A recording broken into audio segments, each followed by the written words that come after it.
کله چې په یو ناروغ باندې د زړه حمله راشي ډېری چې په ځمکه رالویږي.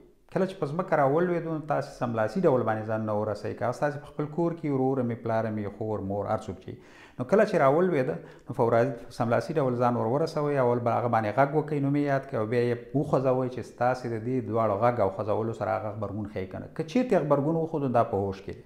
په چپ یا په ښي اړخ باندې ناروغ واچوئ. کله چې په چپ اړخ اچوئ دا چپ لاس یې داسې کش کوئ او ښي لاس یې چې کوم دی د دې سر لاندې ورته کېږدئ او ښي پښه چې کومه ده دا ورته داسې قط کوئ او په دې ډګه شکل باندې واچوئ. یا که په چپ ښي طرف یې اچوئ نو بیا دا ښي لاس کش کوئ او چپ لاس یې چې دی د سر نه لاندې ورته کېږدئ او دا چپه پښه چې کومه ده دا قط کړي شکل یعنې په یو ډډه باندې واچوئ.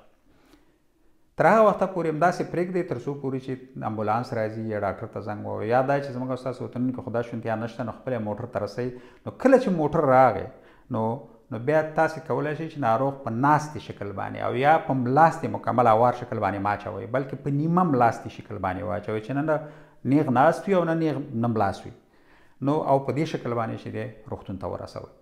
که چیرته ناروغ ته تاسې ورسېدلی او هغه ته غږ وکړه او یا هم وخوځوه او هغې جواب ونه ویو او ساه یې هم بنده وه، ساه یې نه شوه ایستلی. یعنې او د ساه د ایستلو طریقه دا ده چې خولې او پوزې ته ورته لاس نږدې کړه. که چېرته ساه وباسي نو هغه بیا هوا ته د لاس په واسطه باندې کولی شي. او دریم قدم کې چې دی دا هغه زړه ټکان چې دی په دې مړوند کې د 3 ګوتو په واسطه باندې تاسې ډېر په اسانه معلومولی شئ چې ټکان یې شته که نه.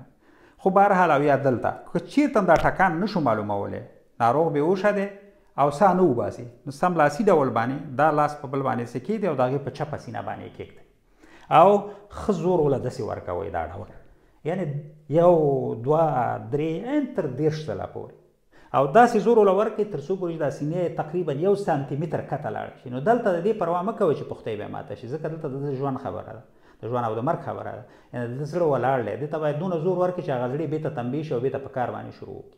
یعنې دا 10 ځل باید دې ته زور ورکړي او بیا 2 ځل چې کوم دی د 10 ځل زور ورکولو نه ژوره ساه اخلئ خپله او بیا د هغه په شونډو باندې خوله ږدئ داسې او د هغه په خوله کې چې دی 2 ځل پوکوئ او بیا چې دی ورته زور ورکوئ 10 ځل. دا که چېرته 2 کسانو نو یو ورته په خوله باندې هوا ورکوئ 2 ځله او بل چې دی 10 ځل زور وله ورکوئ. که چېرته ډېر نفر په دوراني شکل دا کار وکړي ځکه دا سړی ستړی کوي او دې چارې ته تر هغه وخته پورې دوام ورکړئ تر څو پورې چې تاسې روغتون ته رسوئ. که چېرته ماشوم و تر 12 کلنۍ یا 10 کلنۍ پورې، یعنې تاسې کولی شئ د څپق په ذریعه باندې وله په چپه سینه باندې داسې زور ورکوئ همداسې او 2 ځل ورته ساه ورکوئ. او که چېرته بیخي کوچنی ماشوم یو کلن 2 کلن د 2 ګوتو په ذریعه باندې تاسې چپې سینې ته چې دی 10 ځل زور او 2 ځل چې دی ورته ساه ورکوئ. تر هغه وخته پورې دې چارې ته دوام ورکوئ تر څو چې روغتون ته رسوئ. زموږ او ستاسې کلتوري ستونزې ډېرې زیاتې دي. زموږ او ستاسو مور او خور او خویندو باندې چې داسې حمله راشي نو زموږ خلک ډېری وله مخ پټوي. دا د مخ پټولو کار مه کوئ، دا د دې د مرګ سبب کېږي ځکه چې هغه ساه بندېږي او ته وله مخ پټوې. نو کله که په درد او په هوش کې وو نو هېڅکله هم تاسې د هغه مخ مه پټوئ، مخ یې خلاص پرېږدئ چې دا ازاد هوا چې دی تنفس کړي، ځکه د مخ پټول د هغه د مرګ سبب کېږي. که دا ویډیو مو خوښه شوې وي نو خپره یې کړئ. له تاسې څخه د بلې روغتیایي خپرونې پورې اجازت غواړم. ستاسې د بشپړې روغتیا په